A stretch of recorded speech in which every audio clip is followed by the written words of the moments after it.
Long-distance passenger rail is a complex interplay of logistical, infrastructural, and financial challenges. To be successful, it has to balance the need for speed and reliability across vast distances with the constraints of shared tracks, aging infrastructure, and limited funding. It must also provide passenger comfort, accurate timetables, and amenities that cater to a wide range of traveler needs, oftentimes while navigating geographic barriers like mountains, rivers, deserts, and urbanized areas.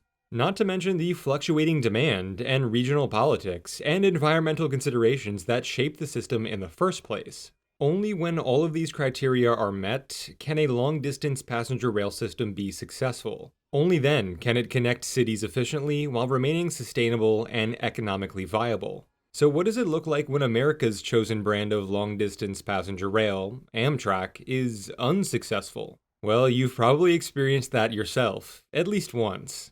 Amtrak has a long and storied history, but we won't be covering all of it at length today. Rather, we'll be uncovering the little-known stories of Amtrak's abandoned lines. Lines that Amtrak once operated that, one day, just stopped, never to be ridden again. Now, there are some lines that are technically defunct, but have direct successors, such as Amtrak's former Panama Limited line that ran from 1911 to 1981, operating with service from Chicago to New Orleans, which eventually became today's Amtrak City of New Orleans line with the same two termini. We won't be covering lines like these because I'm more interested in Amtrak's 7 truly defunct long-distance passenger rail lines. Completely stripping a city or region of passenger rail service for one reason or another is tragic and cannot be overstated. So, let's uncover some of Amtrak's dirty little secrets, shall we?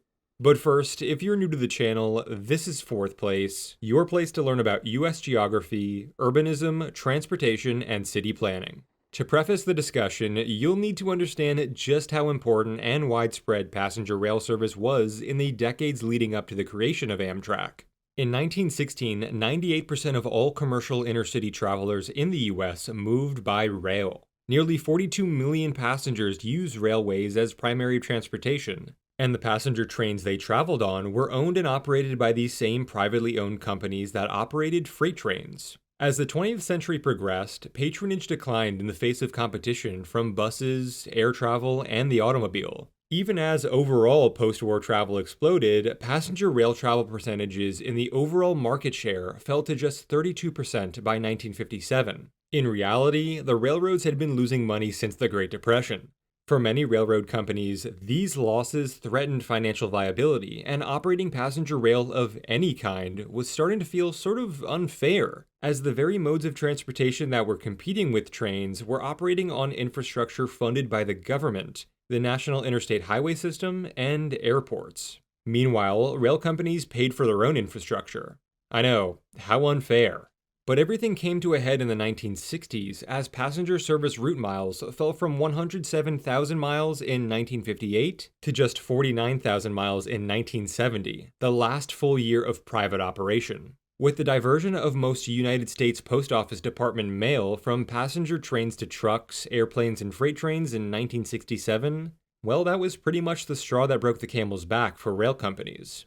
So throughout the 1960s, the US government was scrambling to come up with solutions for passenger rail companies. After all, they provided what had been an essential service to the American population throughout most of its history, an essential part of American culture throughout the 19th and early 20th centuries. Cities, even states, were founded on the advent of passenger rail, something I briefly touch on in my recent video about urbanism in Wyoming, which I'll link to at the end. But in the 60s, car culture itself was an unstoppable locomotive-like force on its own. Existing passenger rail service just couldn't sprawl out to the suburbs as fast as the car could post-war.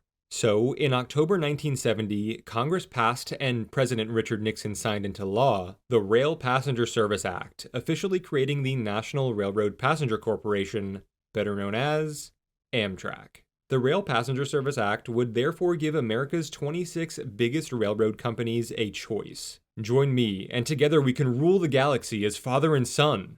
No, wait, that's almost it, but not quite. Amtrak basically said, work with us, or you're probably doomed.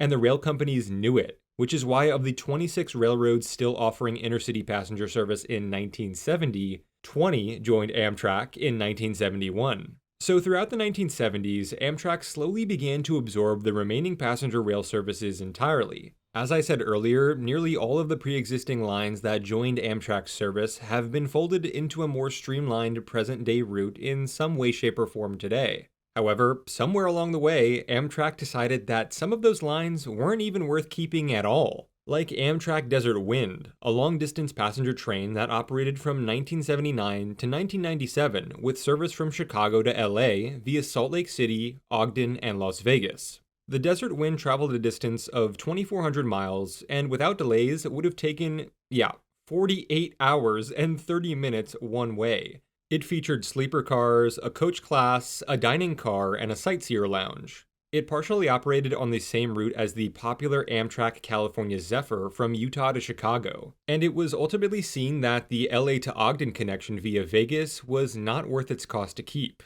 I mean, of course Amtrak would cut that vital LA to Las Vegas line, because that'll surely never be worth heavy passenger rail investment ever again, am I right? Well, on May 11th, 1997, due to ongoing budget cuts, Desert Wind was discontinued, and train service was replaced with an LA to Las Vegas Amtrak Thruway bus service. At that time, rail service between LA and Las Vegas took 7 hours and 15 minutes, a trip which can take anywhere from 4 to 6 hours by car today. Now you'll notice a few themes here with all of these defunct lines. They all got discontinued for like the same 3 reasons. Either the line couldn't compete with driving or flying, leading to a low ridership, the rolling stock was so old, leading to maintenance delays and or cancellations, leading to low ridership, or the line succumbed to Amtrak's infamous budget cuts of the late 1970s due to low ridership. 1979 was probably the worst year on record for Amtrak passenger rail discontinuation, as it saw 4 whole lines become completely abandoned. There was the Floridian, not to be confused with the new Floridian that opened in November of 2024, temporarily. This train operated from 1971 to 1979 between Chicago and Miami, with a southern branch to St. Petersburg. It was a successor to the Pennsylvania Railroad Southwind that operated on a similar route before Amtrak's creation. It covered a 1,400-mile route traversing 11 states and making 46 stops. Averaging just 45 miles per hour, the journey took approximately 36 hours. Yikes. Despite initial ridership of 120,000 passengers in its first year, ridership steadily declined, reaching a low of just 60,000 passengers in 1979. The decline of the Floridian was attributed to competition from airlines and highways, which ultimately led to the Floridian's discontinuation in October 1979, leaving so many cities in the Deep South without passenger rail service. Cities like St. Petersburg, Montgomery, Nashville, Louisville, and more were all stripped of passenger rail service, never to return again. During the late 1970s, the Carter administration implemented policies that aimed to make Amtrak more financially self-sufficient by completely abandoning lines entirely. Now you have to remember that the trains that Amtrak originally adopted were not in the best shape. Low ridership could have been fixed by investing in newer trains, more thorough routes, because what do you expect when you're operating clunkers like this? Like, do you really expect to turn a profit? The federal government funded highway after highway and numerous airport construction, but it was rail that needed cutbacks? Come on. Such was also the fate with Amtrak Hilltopper, operating from 1975 to 1979. This route traversed 1,674 miles across 11 states, departing from Boston and terminating in Catlettsburg, Kentucky. This cut devastated passenger rail service in the Appalachian Mountains, where cities had been built and settled because of the railroad industry in the first place. Another Carter cut, trademark pending, was Amtrak National Limited, discontinued on October 1st, 1979, primarily due to funding constraints and a lack of state support rather than ridership issues alone. See, an important component of the Carter cuts, trademark pending, was to target routes without sufficient state or local financial backing. While the National Limited served key cities like Columbus and Indianapolis, the absence of federal mandates or subsidies for intercity rail left states unwilling to share the financial burden. As a result, Amtrak prioritized routes with stronger funding partnerships or higher profitability, leading to the train's cancellation despite heavy local opposition. And we can't forget, cutting passenger rail service to so many cities in the middle of an oil crisis was just I don't know, like, why is the government so insistent on limiting our freedom of choice? Trying to make Amtrak operate like a company that's not taxpayer funded resulted in just so much loss of inner city connection in America. We'll get back to that after our last of the Carter cuts, the North Coast Hiawatha. This train operated from 1971 to 1979 between Chicago and Seattle, following the former Northern Pacific Railway route through southern Montana, North Dakota, and Minnesota, and serving several cities like Billings, Bozeman, and Fargo. Despite providing service to communities underserved by other Amtrak routes, the North Coast Hiawatha was seen as redundant to the Empire Builder, which followed a more northerly route. While ridership on the train was not insignificant, the cost of maintaining it, coupled with the operational challenges and lack of political support, made it a target during Amtrak's efforts to streamline operations and focus on more profitable or higher priority routes. Its discontinuation on October 6, 1979 left a significant portion of southern Montana and other areas without passenger rail service, leading to decades of advocacy from local groups and lawmakers seeking to restore the route. This is a route that surprisingly has seen a lot of efforts to reintroduce it in recent years.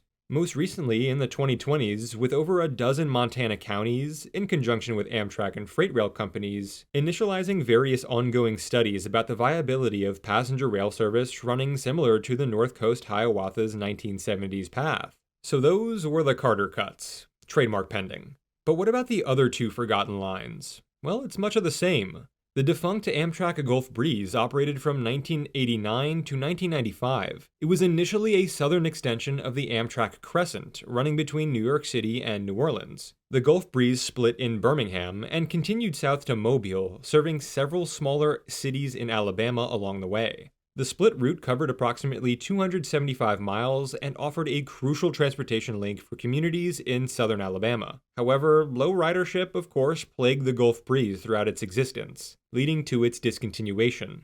Which, again, I have a problem with, because, yeah, of course a train going through southern Alabama is going to have a low ridership. It's southern Alabama, but you're Amtrak. You're providing a taxpayer-funded public service. Not every route is gonna be the Northeast Corridor, and expecting it to be is self-destructive to Amtrak's very purpose. The Gulf Breeze shared a fate similar to Amtrak Pioneer, a line that ran between Seattle and Chicago via Portland and Boise from 77 to 97. And it's not just federal funding cutbacks, states oftentimes failed to live up to their end of the bargain. As a result, cities like Boise and Cheyenne were left without rail connection. In the long term, this has made these cities and regions more car dependent and increased traffic deaths and financial burden. European rail is famously great because it doesn't discriminate against low ridership or lesser traveled routes. I'll zoom in randomly on random cities in random European countries, places seemingly in the middle of nowhere, and they're still connected by rail. Why was the federal government ever so against that? Can you just imagine if the government had a federal airline, like an Amtrak of the skies, and just decided to cut flights just because? Sioux Falls to Fort Lauderdale, Boise to Santa Rosa, Long Beach to El Paso. These are all direct flights operated by private airlines today. Smaller markets have value. If they're good enough for the private sector, why not Amtrak or private rail?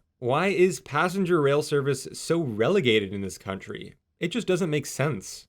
So what lessons do Amtrak's defunct and discontinued lines teach us about the future of American passenger rail service? Well, first, it does have to be somewhat profitable, but that cannot happen in its current state with Amtrak holding a monopoly on the market. Out of over 30 routes, Amtrak is only making a profit on 3 of them. Does that mean the other 27 or so are on the chopping block sometime in the future, as had happened in the 70s, 80s, and 90s? Well, it shouldn't. I believe the federal government just doesn't have its priorities straight here. Amtrak was never really meant to run like a private commercial rail company and was only created to help the rail companies the government screwed over in the early post-war era. If the federal government wants to compete with the likes of Europe, Japan, and China when it comes to passenger rail service, it needs to incentivize private rail companies. Again, could you imagine the mess if the federal government operated an Amtrak of the skies, controlling every airliner? It would be even more of a mess than it is today.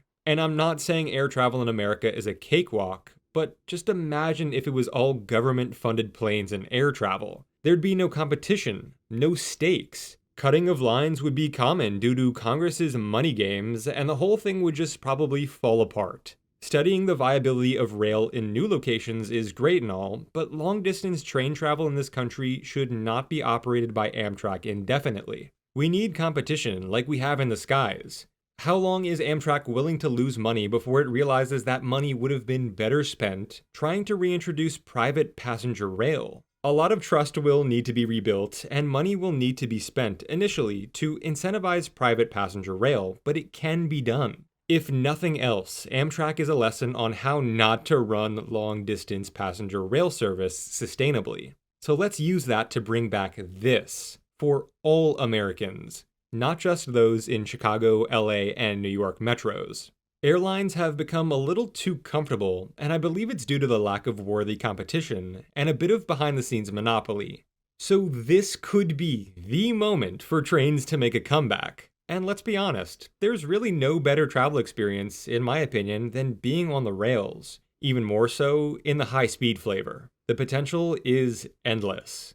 If the government could incentivize private rail in the 1800s, why not now? Eminent domain, stop funding other countries that aren't important to our sovereignty, and build it back better, man. Build this back sustainably. If you don't, Americans will leave. I'll see you next week from fourth place.